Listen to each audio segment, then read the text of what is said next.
복음은 모든 믿는 자에게 구원을 주시는 하나님의 능력입니다. 이게 딱 끊어서 해야 여러분들도 기억하고 따라하기 쉬운데 조금 깁니다. 여러분 주보 옆에 제가 말씀 구절을 하나 넣어놨습니다. 로마서 1장 16절 말씀인데요. 이 말씀을 보면 내가 복음을 부끄러워하지 아니하노니 이 복음은 모든 믿는 자에게 구원을 주시는 하나님의 능력이 됨이라 라고 말씀하고 있습니다. 여기서 말씀하고 있는 복음은 좋은 소식이라는 뜻으로 하나님께서 죄와 사망 가운데 있던 인류를 구원하시기 위해 예수 그리스도를 보내셨다는 것을 세상에 알리기 위한 좋은 소식, 기쁜 소식입니다. 쉽게 말해 하나님을 떠나 살던 우리를 다시 하나님 곁에 두시려고 하나님께서 하나님의 아들 예수 그리스도를 보내셨고, 하나님께서 죄와 사망 가운데에서 하나님이 사랑하시는 하나님의 백성들을 구원하셨다는 것을 알리는 소식이 바로 복음이고, 우리는 이것을 가리켜 좋은 소식이다, 기쁜 소식이다라고 말합니다. 여러분, 복음 너머에는 우리 삶을 변화시키는 하나님의 능력이 있습니다. 하나님께서 저와 여러분이 이 복음의 능력을 알고 복음을 부끄러워하지 않기를 바라십니다. 그래야 자랑스럽게 주변 사람들에게 복음이 좋은 소식인 것을 여러분이 알릴 수 있습니다. 이 능력이 예수 그리스도에게서 나온다는 것을 우리 모두가 알고 있습니다.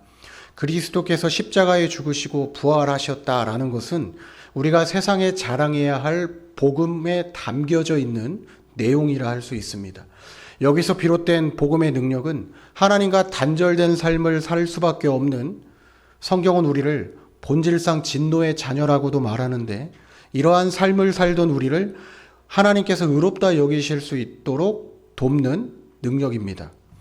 그러므로 이제 우리는 이 능력으로 인해서 본질상 진노의 자녀라는 신분이 아니라 하나님의 자녀라는 회복된 신분으로 새로운 삶을 은혜로 살아갑니다. 이렇게 큰 은혜를 받은 사람인 저와 여러분에게 복음은 깊은 절망 가운데 빠져 살 수밖에 없었던 지난날의 비참한 인생을 뒤로하고 소망이 가득한 삶을 기대하며 오늘을 살게 합니다. 이 또한 복음의 능력이라 할 수 있습니다. 오늘 우리가 함께 읽은 에스겔 37장 말씀은 이 능력이 얼마나 생명력 있게 작용하고 있는지를 잘 보여주는 말씀입니다. 복음의 능력은 개인뿐만 아니라 공동체의 삶을 변화시킵니다. 에스겔이 마주한 마른 뼈가 하나님의 숨결과 맞닿았을 때 마른 뼈는 큰 군대를 이루게 됩니다. 복음의 능력은 각 사람에게 나타납니다. 그리고 한 공동체를 이루게 되어 있습니다. 이렇게 복음의 능력을 경험한 공동체가 복음의 능력으로 세상을 변화시키고 각 사람이 변화된 삶을 살도록 돕는다는 점에서 우리는 복음의 능력이 있다는 것을 선포합니다. 여러분, 에스겔은 제사장이면서 선지자입니다. 하지만 다른 사람보다 조금 앞서서 바벨론의 포로로 잡혀와 있는 포로입니다. 열왕기하 24장 1절에서 한 17절 말씀까지를 보면 남유다가 바벨론에 의해 완전한 멸망을 당하기 전에 유다의 왕족과 귀족 등 약 1만 명 정도나 되는 사람이 2번씩이나 바벨론의 포로로 잡혀간 것을 기록해두고 있습니다. 이때 잡혀간 인물들 중에 에스겔도 포함되어 있습니다. 하나님의 영광이 바벨론의 포로로 붙잡힌 에스겔을 그발 강가에서 사로잡았을 때 하나님은 하나님의 말씀을 전할 파수꾼이자 선지자로 에스겔을 부르시죠. 이날 하나님께서는 깊은 좌절과 절망에 빠져 있는 에스겔에게 이스라엘의 죄를 책망하고 하나님의 심판을 경고할 사명을 주십니다. 이미 하나님께서 회개할 기회를 여러 번 주셨는데도 불구하고 왕과 백성은 하나님의 말씀에 순종하지 않고 뜻을 돌이키지 않았습니다. 이 일로 인해 바벨론의 포로로 붙잡혀 있는 에스겔에게 하나님이 다시 같은 일을 맡기신다는 것은 언뜻 보아도 너무 가혹한 일입니다. 하지만 한편으로는 남유다가 아직 멸망해 있지 않는 상황이라는 것을 생각해 보면 하나님이 에스겔을 지금 부르신 것은 모두에게 희망이 될 법한 사건이고 일입니다. 왜냐하면 왕과 백성이 언제든지 에스겔을 통해 선포되는 하나님의 말씀을 지금이라도 듣고 회개한다면 하나님께서는 남유다를 심판하시려는 하나님의 뜻을 돌이키실 것이기 때문입니다. 그런데 우리가 이미 결과를 알고 있죠. 남유다의 끝이 어떻죠? 하나님의 말씀이 선지자인 에스겔을 통해 선포되더라도 끝까지 하나님의 말씀을 귀담아 듣지 않았습니다. 얼핏 보면 에스겔이 긴 말씀 속에서 줄기차게 예루살렘을 향한 하나님의 심판이 당연하다는 것을 지적해 온 것은 예루살렘에 사는 백성과 그 성읍이 얼마나 타락해 있는지를 지적하는 것일지도 모릅니다. 당시 백성들은 하나님을 떠나 우상 숭배에 빠져 있었습니다. 하나님을 예배해야 하는 성전은 바알과 아세라 등 가나안 땅의 신들을 모두 다 성전 안으로 수집해온 상태였습니다. 성전 안을 가득 메우고 있는 이방 신들이 있었고, 에스겔 8장 15절 말씀은 이보다 더 심한 광경을 에스겔이 보게 될 것이라 말씀하고 있습니다. 이스라엘의 백성들이 우상을 숭배하는 마음이 지나치게 크다는 것을 지적합니다. 여러분, 에스겔이 사랑하는 남유다가 바벨론의 위협 앞에 하나님을 의지하지 않고 애굽을 의지한 것만 보더라도 이스라엘 백성들이 하나님을 멀리 떠나 있다는 것을 우리가 알 수 있습니다. 왕과 지도자들은 하나님의 말씀을 떠나 사회적으로 온갖 악을 일삼았습니다. 힘이 강한 자가 상대적으로 힘이 약한 사람을 짓밟았고 남의 것을 속여 빼앗고 있는 것을 보면서 하나님의 말씀으로 백성들을 다스려야 할 책임이 있는 왕과 지도자들은 외면했습니다. 하나님의 말씀으로 하나님의 백성들을 다스리지 않았고 방관했습니다. 그럼에도 불구하고 오늘 말씀은 멸망할 예루살렘 성읍과 그 지역에 사는 사람들이 다시 살게 될 것이라 말씀하고 있습니다.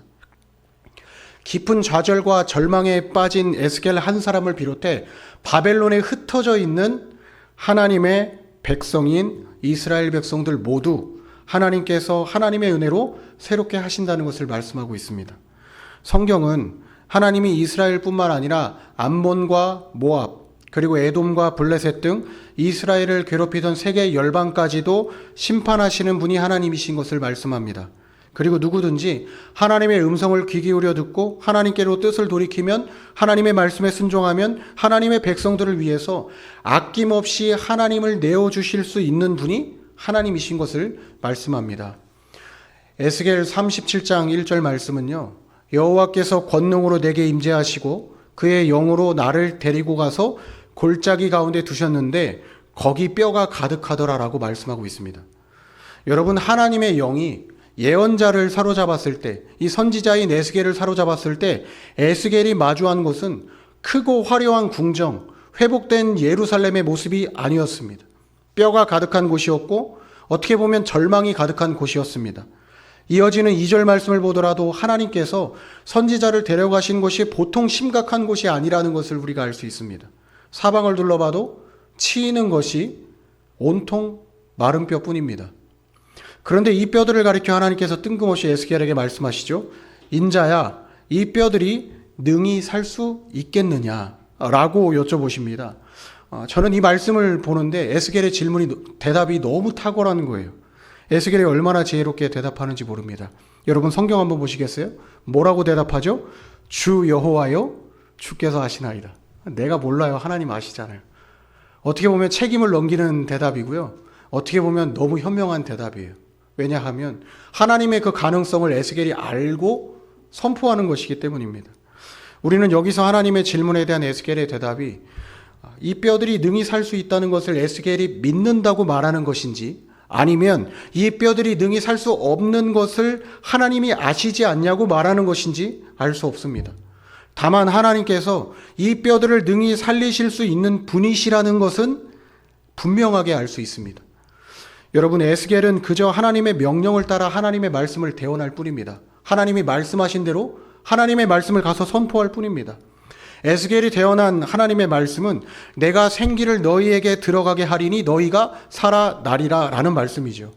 여기서 말씀하고 있는 생기는 하나님이 사람을 창조하실 때, 그리고 우리의 생명을 유지하실 때 줄곧 사용하시는 표현입니다. 이 생기라는 말로 번역된 히브리어는 루하흐라고 하는 단어인데, 이 단어에는 세 가지 의미가 동시에 담겨져 있습니다. 첫째는 바람, 둘째는 호흡, 셋째는 영입니다. 제가 가로하고 정신이라고 해놨죠. 영어로는 스피릿입니다.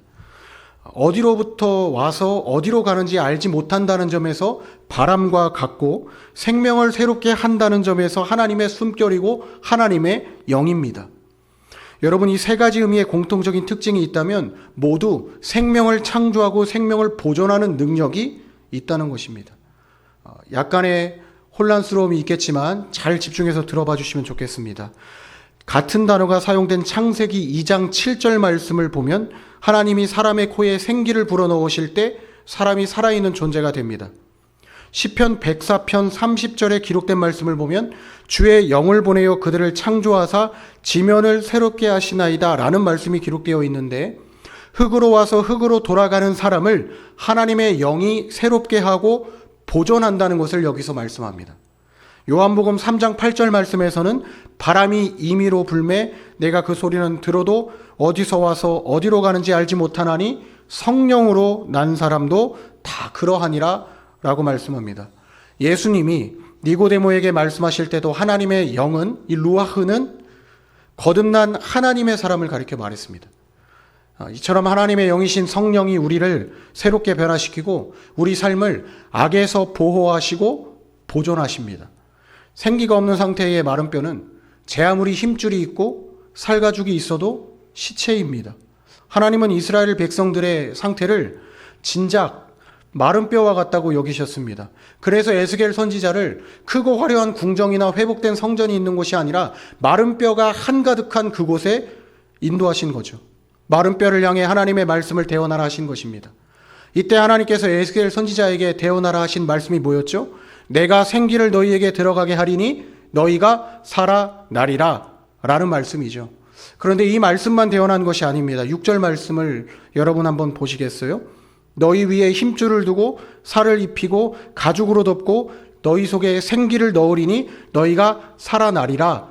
또 내가 여호와인 줄 너희가 알리라 라고 말씀하죠. 하나님은 깊은 절망과 이 좌절 가운데 허덕이며 인생을 허비하고 있는 이스라엘 백성들이 생명을 주관하시는 분이 하나님이신 것을 알기를 바라십니다. 그리고 하나님께로 돌아오기를 그 누구보다 바라십니다. 하나님이 창조하신 피조물들을 그 누구보다 하나님이 가장 많이 사랑하신다는 것을 하나님이 고백하고 계신 것이죠. 만약 창조자 하나님께서 하나님을 떠난 하나님의 백성들을 사랑하시지 않았다면 계속해서 하나님이 선지자를 보내시고 하나님의 음성을 듣게끔 하실 필요가 없을 겁니다. 여러분, 복음이 좋은 소식이고 기쁜 소식인 이유는 복음이 한순간에 우리 삶의 모습을 뒤바꿔놓는 놀라운 변화를 불러일으키기 때문입니다. 예수 그리스도께서 우리를 위해 십자가를 짊어지시고 그곳에서 인류를 위해 죽임당하신 사건이 왜 기쁜 소식이고 좋은 소식일까요? 우리 삶의 모습과 하나님의 말씀을 대하는 우리의 태도를 한순간에 뒤바꿔 놓기 때문이라는 겁니다. 여러분, 율법대로라면 하나님의 저주를 받은 사람이 매달려야 하는 나무에 예수님이 매달리셨습니다. 그러나 우리는 이제 더 이상 그 누구도 십자가를 가리켜서 저주받은 사람이 매달린 그 나무에 예수 그리스도가 못 박혔다고 얘기하지 않습니다. 우리는 이제 십자가를 보면서 인류를 위해 매달리신 예수님이 그곳에서 우리를 구원하셨다라고 여기고 그 나무를 가리켜 저주받은 나무라 말하지 않고 보배로운 존귀하고 값진 도구라 여깁니다. 이렇게 사람의 생각과 태도에 큰 변화를 불러일으킨 사건을 믿는 것에 하나님이 대단한 것을 요구하시는 것이 아닙니다. 우리가 돈이 많고 우리가 빽이 있고 우리가 무언가 갖추고 있는 것들을 하나님이 바라지 않으신다는 겁니다. 하나님이 요구하시는 것은 단 한 가지밖에 없습니다. 믿음입니다. 그리스도를 믿는 믿음이 여러분에게 있는지 하나님이 그것을 살펴보시겠다라는 것이죠. 그러면 마치 마른 뼈를 향해 에스겔이 하나님이 말씀하신 대로 대언할 때 사방에서 불어온 생기가 마른 뼈를 살아나게 한 것처럼 우리를 살아나게 하실 것입니다. 오늘 말씀을 종합해서 생각해 보면 마른 뼈와 같았던 이스라엘 백성들에게 그리고 저와 여러분에게 하나님이 회복을 약속하실 때 하나님은 우리 믿음의 두 가지 순종을 요구하시고 우리 믿음의 깊이를 더하게 하시는 것 같습니다. 첫 번째로 우리는 하나님의 말씀을 자세히 귀 기울여 들어야 합니다.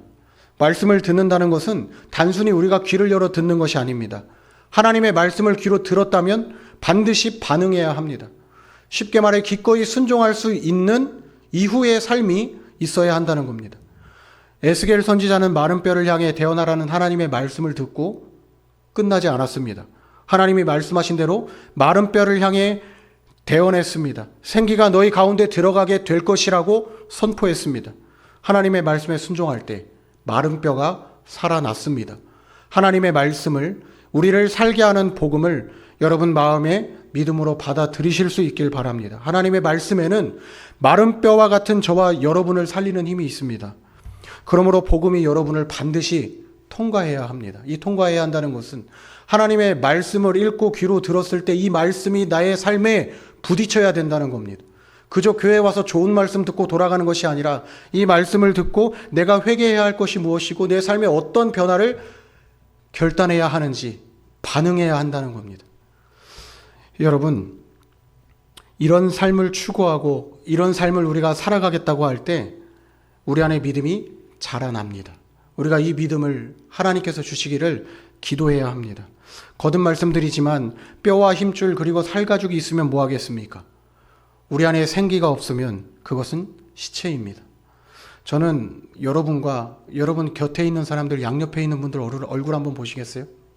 시험 기간이어서 꼭 살아있는 시체 같은 느낌도 있는데 요한계시록 3장 1절 말씀에 기록된 것처럼 사대교회가 가졌던 그 특징, 죽은 자와 같은 사람이 되지 않았으면 좋겠습니다. 우리가 살았다고 하는 이름은 가졌지만 죽은 자와 같은 사람이 되지 않길 바랍니다. 그러려면 이어지는 두 번째 순종이 우리에게 필요합니다. 그것은 바로 하나님이 누구이신지 제대로 배우고 알자는 겁니다. 여러분, 세상에 수많은 종교가 있잖아요. 그 종교에 따르는 경전들, 그리고 신들, 그리고 그 신들을 섬기는 사람들 모두가 내가 믿는 신, 내가 따르는 신이 누군지를 배우려고 합니다. 그런데 안타깝게도 우리 기독교는 갈수록 하나님의 말씀을 가까이 하고 하나님의 말씀을 통해 하나님을 배워가는 일에 굉장히 무심해지고 있습니다. 안타까운 일입니다.